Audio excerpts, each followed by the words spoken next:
Hey everybody, today we're talking about Superman Camelot Falls.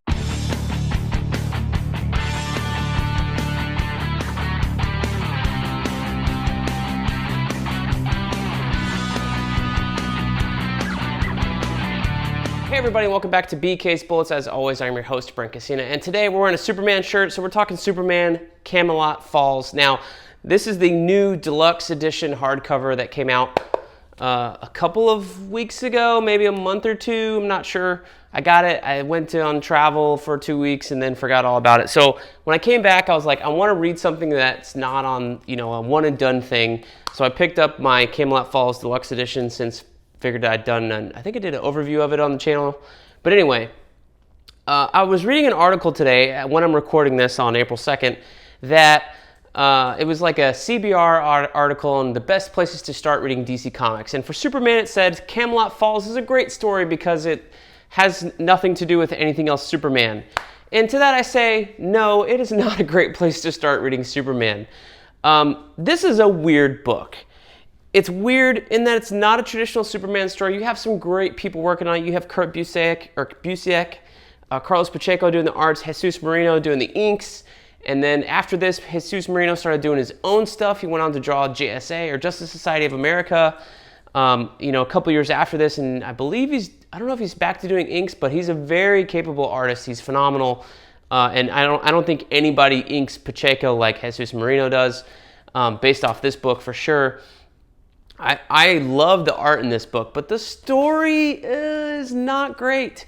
The story, I think, is all over the place. I read it. This is my third time reading this. I bought it in single issues back in the day. This was the premiere story of the 1 year later Superman book. So you had Infinite Crisis, you had 52, and DC Comics jumped ahead 1 year later. And we had the Superman Up, and Away, which is a phenomenal story written by Geoff Johns and Kurt Busiek with Terry Dodson on art? I have it over there somewhere. Pete Woods and Renato Guedes doing the art there. But that's a great story. Legit great story. I love that story. So after that crossover, that was Superman and then Action Comics interweaving for like 2 months there. It's 8 issues, 4 issues each. And 4 months. Anyway, Geoff Johns did the Richard Donner stuff on Action Comics with Brainiac and Bizarro and Zod and Christopher Valzad or whatever his name is. And then you had Kurt Busiek and Carlos Pacheco on Superman. And these guys were supposed to come out with 12 issues in a row of that book. Well, it kind of didn't happen that way. Right, like Kurt Busiek did some writing, I think, on Action Comics on this storyline called 321 Action, which you had this character called the Collector come and say there's a third Kryptonian on Earth. I don't know if that was in the middle of the Johns run. Like, if you look at the publishing history of Action Comics and Superman after the 1 year later storyline, it is all over the place in terms of like when these creators were able to deliver the stuff they were contracted to do. There's fill-ins everywhere, especially on Superman. I'm only talking about that because I'm talking about Superman right now. So if you look at the publishing of this book, what's in here, Brent? Well, it's Superman 654 through 659, 662, skip a couple issues, through 664, and then Superman 667, skip a couple issues, and then Superman Annual 13. So in terms of publishing history, this is all over the place. Now, does that matter, Brent? It's a one and done story, like it's all weaved together. It shouldn't matter when you read it.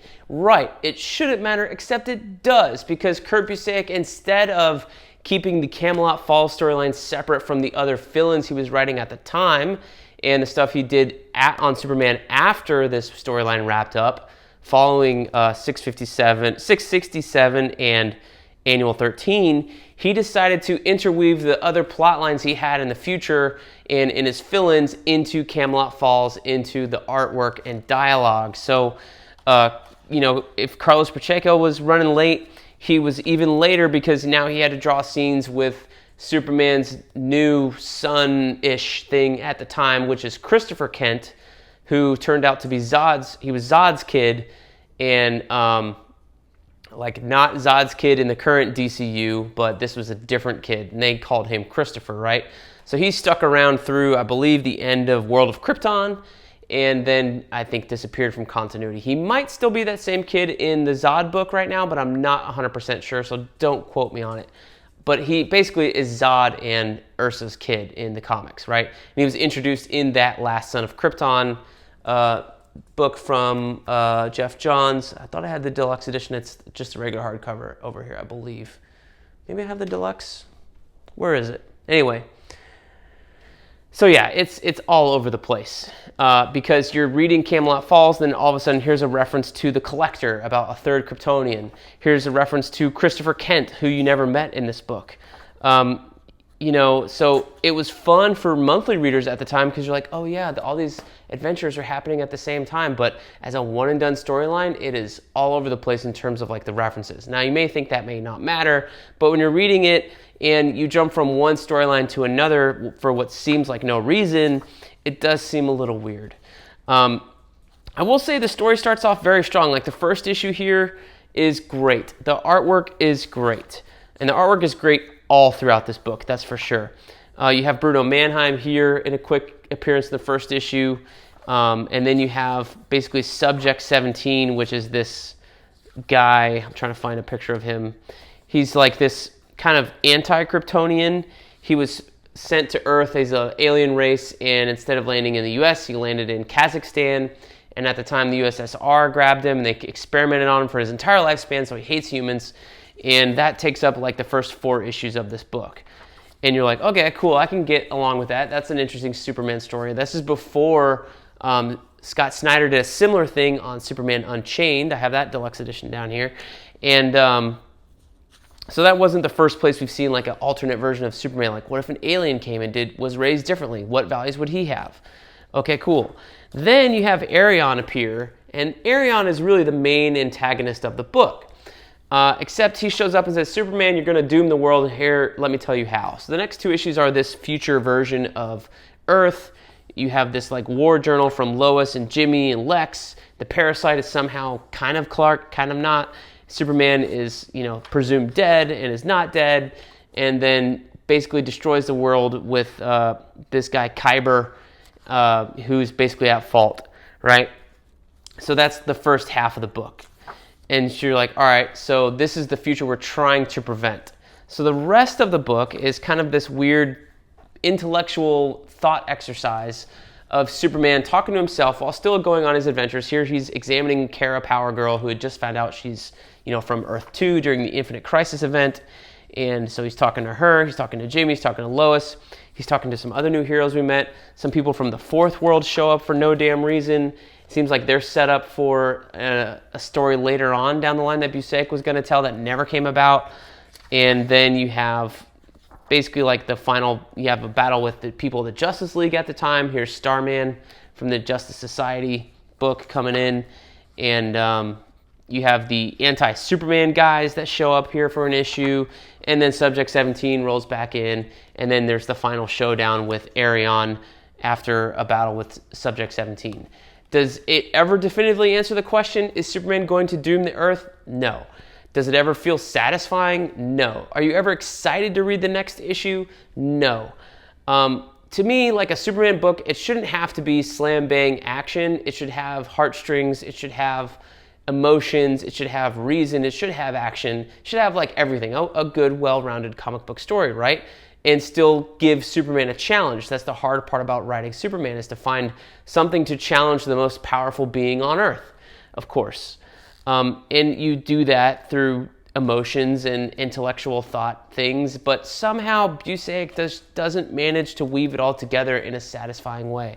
So to me, this is one example of not a great Superman story. Why did it get a deluxe edition then, Brent? I don't know. I think maybe the passing of Carlos Pacheco, I don't know if it was earlier this year or late last year in 2023, had something to do with it. You want to release one of their premier works that you have in a collected edition to, help the family or whatever. That's certainly a good reason to put it out there. The art is beautiful. It's phenomenal. Some of the best artwork you'll ever see on a superhero book. That is for damn sure. But is it worth it for the story? If you're not a fan of Carlos Pacheco, I'm not sure why you wouldn't be. He's a great artist. But if you're just like, hey, I want a really good Superman story, what should I spend my money on? I cannot recommend Camelot Falls for that reason. It's just all over the place. And it smells of things that were being set up for later stories that never came to fruition, because I think ultimately in the time that this was being released as single issues, fans were not a fan of it. You know, the delays certainly don't help a book with its reviews or anything like that, or fan excitement. I think by the time this thing ended with 667, which is, you know, you got to look at that. It started in 654, and 667 is what, 20 issues later? That is at least 2 years down the line, right? After this book ended 2 years after it started, the storyline ended 2 years, I think fans were just ready to move on.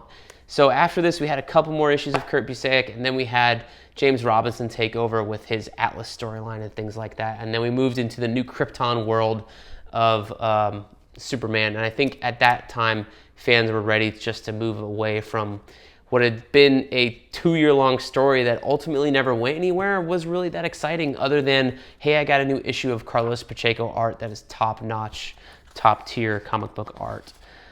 So those are my thoughts on Camelot Falls. Great book for the art, not for the story.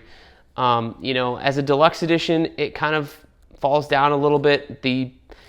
This is so long in the tooth in terms of when this was published back in 2005 and 2006 that there's really no extras to speak of. You have a rough outline for the story, so you can kind of see where it differentiates there, and then some, you know, a couple pages of sketches that were clearly smaller on the sketch page, but that were blown up to kind of fill the back matter here in the deluxe edition.